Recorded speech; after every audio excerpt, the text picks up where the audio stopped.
as you can see, that suppressor makes a world of difference.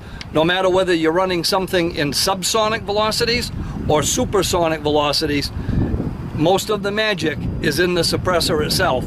Of course, the ammo helps incredibly. You heard the difference.